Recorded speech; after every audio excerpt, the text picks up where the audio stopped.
नमो नमः बच्चों। आज का हमारा प्रकरण है समास। समास, इसकी जानकारी आपने हिंदी भाषा में पूर्व में ही ले ली है, लेकिन आज हम संस्कृत भाषा में भी इसको विस्तृत रूप से पढ़ते हैं। किम नाम समास है, अर्थात समास किसका नाम है। तो इसका मतलब हम परिभाषा पढ़ते हैं सबसे पहले समास के संदर्भ में। समसनम समासः, अर्थात संक्षिप्तीकरणम समास है, अर्थात संक्षिप्त करना ही समास कहलाता है। अगर हम इस विस्तृत रूप में इसकी परिभाषा पढ़ते हैं तो दो या दो से अधिक पदों में प्रयुक्त विभक्तियों, समुच्चय बोधक, चय आदि को हटाकर एक पद बनाने को समास कहते हैं। दो से अधिक शब्दों को बीच मिला करके एक सार्थक शब्द बनाना समास कहलाता है और इस प्रक्रिया में बीच के विभक्ति चिन्हों का लोप हो जाता है। समास के मुख्य रूप से 4 अंग होते हैं, अर्थात हमें एक तरह से कह सकते हैं शब्दावली हम समझते हैं। 4 अंग क्या क्या होते हैं? पूर्व पदम, पर पदम या उत्तर पदम, विग्रह वाक्यम, समस्त पदम। पूर्व पदम जो सबसे पहले आता है वो पद पूर्व पद कहलाता है। पर पदम या उत्तर पदम बाद में आने वाला अंतिम पद को उत्तर पद कहा जाता है।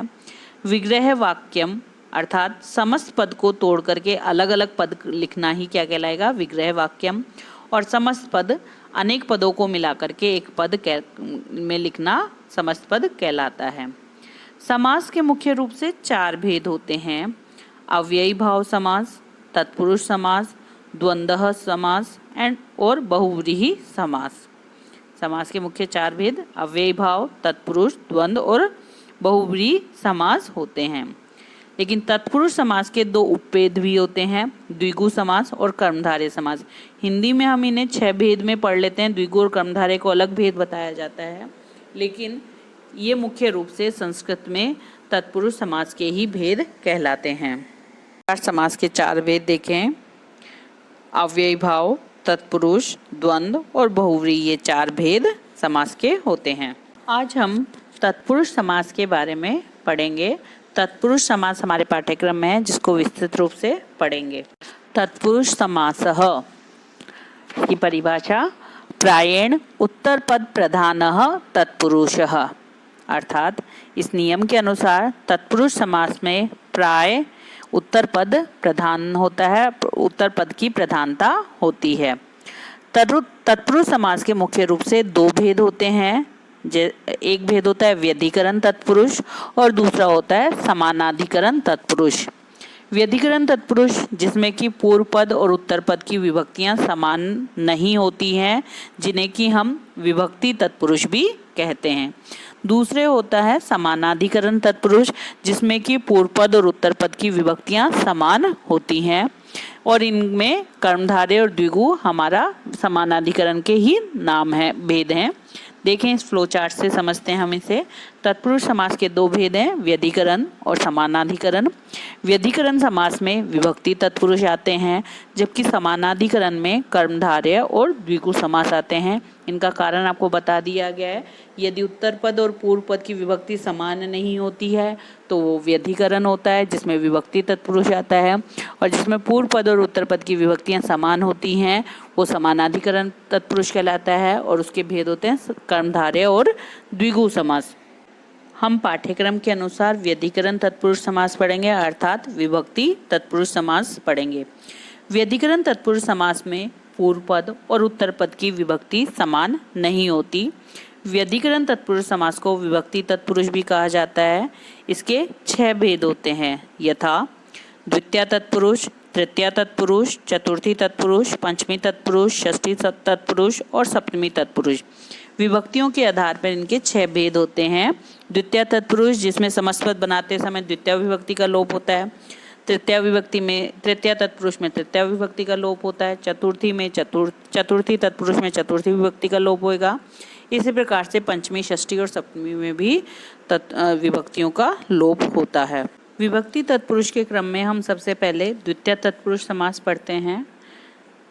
इस समास में पूर्व पद में द्वितीय विभक्ति होती है। पूर्व पद द्वितीय विभक्ति युक्त होता है। जिस प्रकार से उपपद नियम के लिए कुछ शब्द होते हैं, उनके आगम पे निश्चित विभक्तियां लगती हैं, वैसे ही हमारे विभक्ति तत्पुरुष में भी कुछ शब्द ऐसे होते हैं जिनकी वजह से हम उनको पहचान करके पता कर लेते हैं कि हाँ, इस पद की वजह से यहाँ पे द्वितीया विभक्ति लगेगी अथवा तृतीया। तो ऐसे द्वितीया विभक्ति के लिए कुछ शब्द हैं कि यदि उत्तर पद में श्रित, अतित, पतित, गत, अत्यस्त, प्राप्त, आपन, गामी इनमें से कोई भी पद हो तो ये निश्चित है कि हमें विग्रह करते समय उत्तर पद प्रथम पद में द्वितीय विभक्ति लगानी है, यानी इन शब्द के योग में क्या होगा, द्वितीय विभक्ति हमें प्रयुक्त करनी है। समस्त पद बनाते समय पूर्व पद की विभक्ति का लोप हो जाता है। जब समस्त पद बनाते हैं तो पूर्व पद की विभक्ति का लोप हो जाता है और उसकी जगह उसका मूल शब्द लिखा जाता है। उदाहरण देखते हैं, कृष्णम श्रितः, कृष्णम में द्वितीय विभक्ति है, श्रित, श्रितः। तो हम देखें श्रितः के योग में देखो कृष्ण शब्द में द्वितीय विभक्ति है और इसका समस्त पद जो बनता है वो होगा कृष्ण श्रितः। अगला उदाहरण देखते हैं, दुखम अतीतः, दुखम अतीतः, दुखातीतः इसका समस्त पद बनेगा। अब यहाँ देखें दुखम अतीतः में मूल शब्द दुखम का दुख है और उसके बाद अतीत आ रहा है। अगर समस्त पद बनाते समय दुख अतीत लिखते, लेकिन दुख में ए आ रहा है और अतीत में ए है, तो यहाँ संधि की स्थिति बन रही है ए धन ए बराबर आ, तो यहाँ दीर्घ संधि होके दुखातीतः शब्द बना। तो इससे हमें पता चलता है यदि हमें समस्त पद बनाते समय संधि की स्थिति मिलती है तो हमें संधि अवश्य रूप से करनी चाहिए। तो दुखातीतः है दुखम अतीतः इति। ग्रामम गतः, ग्राम गतः, गतः की वजह से द्वितीय विभक्ति ग्रामम में आई है, ग्रामम गतः, ग्राम गतः। सुखम प्राप्तः, सुख को प्राप्त, सुख प्राप्तः। मेघम अत्यस्तः, अत्यस्तः, मेघात्यस्तः, यहाँ भी संधि की स्थिति बनी तो मेघ और अत्यस्त में संधि होके मेघात्यस्त बना।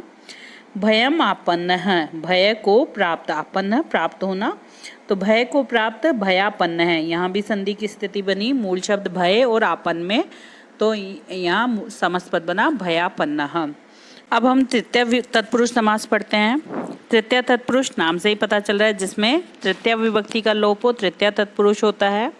इसके पूर्व पद में तृतीय विभक्ति होती है और जैसे कुछ निश्चित शब्द हमने द्वितीय विभक्ति के पढ़े वैसे ही तृतीय विभक्ति के होते हैं। तो वो शब्द हैं पूर्व, सदृश, सम, ऊन, हीन, अर्थ, कलह, निपुण, मिश्र इत्यादि पद होने पर क्या हम उत्तर पद में पूर्व, सदृश, सम, ऊन, हीन, अर्थ, कला, निपुण, मिश्र आदि पद प्रयुक्त होने पे विग्रह करते समय पूर्व पद में प्रथमा विभक्ति तृतीय विभक्ति का प्रयोग करते हैं। समस्त पद बनाते समय पूर्व पद की विभक्ति का लोप होता है। उदाहरण देखते हैं, मासेन पूर्वः, मास पूर्व इसका संधि युक्त पद है। पित्रा सदृश, पितृ पिता के समान, लेकिन सदृश के वजह से यहाँ पित्रा तृतीय विभक्ति का प्रयोग हुआ है। पितृ सदृश, पित्रा का मूल शब्द पितृ होता है और सदृश। सत्येन समम, सत्य के समान, समम शब्द की वजह से यहाँ पे तृतीय विभक्ति का प्रयोग और समस्त पदना सत्य समम। एकेन ऊनः, अब एकेन का मूल शब्द एक है और उसके बाद ऊ आया, ए के बाद ऊ आने पर ओ हो जाएगा, गुण संधि का नियम बन रहा है, तो समस्त पद बना एकोनः। धनेन हीनः, धन से हीन, धने धनहीनः। धान्येन अर्थः, धान्येन अर्थ है धान्यार्थ, यहाँ संधि होगी, धान्य मूल शब्द था और अर्थ है धान्यार्थ। वाचा कलह, वाक कलह, गुणेन मिश्रम, गुड़ मिश्रम, अभ्यासेन निपुणः, अभ्यास निपुण है, यहाँ अभ्यास से निपुण होना, अभ्यास में नहीं अभ्यास से निपुण, इसलिए तृतीया का प्रयोग हुआ है। बच्चों तो तत्पुरुष समास में शब्द के साथ साथ हमें विभक्ति चिन्हों के अनुसार भी विग्रह होता है कि यदि विग्रह करने में हमें उत्तर में पूर्व पद में उत्तर पद में किसको किस से जिस विभक्ति से आंसर मिल रहा है वही विभक्ति हमें देना होता है। तो विभक्ति चिन्हों के अतिरिक्त ये कुछ निश्चित शब्द हैं। विभक्ति चिन्ह आ रहे हैं तो वो तो लगाएंगे ही, साथ में ये कुछ शब्द हैं जिनकी वजह से निश्चित द्वितीया या तृतीया या चतुर्थी विभक्ति का हमें प्रयोग करना है। अब है चतुर्थी तत्पुरुष। चतुर्थी तत्पुरुष जिसके पूर्व पद में चतुर्थी विभक्ति हो और समस्त पद बनाते समय पूर्व पद की विभक्ति का लोप हो जाता है। इस चतुर्थी विभक्ति के लिए भी कुछ शब्द हैं जो हैं अर्थ, हित, बलि, सुख, रक्षित। निमित्त अर्थक शब्द। निमित्त अर्थ यानी जिसके लिए, निमित्त यानी किसके लिए, निमित्त इसके निमित्त हुआ है, तो जिसके लिए निमित्त अर्थ शब्दों में इनका प्रयोग करते हैं। जैसे तस्मै इदम। बच्चों यहाँ अर्थ जब होता है उसके लिए विग्रह में इदम शब्द के रूप होंगे। यदि अर्थ है तो आप पुल्लिंग का रूप लगा देंगे, अगर अर्थम है तो नपुंसक लिंग का इदम रूप लगेगा, और यदि अर्था है तो स्त्रीलिंग का नपुंसक इदम रूप लगेगा। जैसे कि समस्त पद से समझते हैं इसको। तदर्थम, यहाँ तदर्थम दिया है तो अंत में अर्थम है। अर्थम है तो हमें विग्रह करते समय उत्तर पद अर्थ के लिए इदम शब्द का रूप लिखना है, और अर्थम नपुंसक लिंग रूप है तो हम इदम का नपुंसक लिंग रूप इदम लिखेंगे। यदि ये तदर्थः होता तो हम इसको तस्मै अयम लिख देते, क्योंकि अर्थः पुल्लिंग है तो यहाँ अयम हो जाएगा पुल्लिंग के अनुसार। यदि तदर्था हो जाता तो क्योंकि तदर्था यानी अर्था है लास्ट में स्त्रीलिंग का पद, तो यहाँ पे फिर हम इयम का प्रयोग करते, तस्यै इयम। इस प्रकार से हम प्रयोग करते हैं। तो तदर्थम तस्मै इदम, अर्थ के लिए इदम शब्द का रूप प्रयोग करेंगे हम। तस्मै, तत् शब्द का चतुर्थी एक वचन तस्मै इदम। अब यहाँ तस्मै इदम का समस्त पद बनाते समय मूल शब्द तस्मै में क्या है? तत्। तत् और इदम के लिए अर्थ लिखना है, हमें अर्थम लिखना है।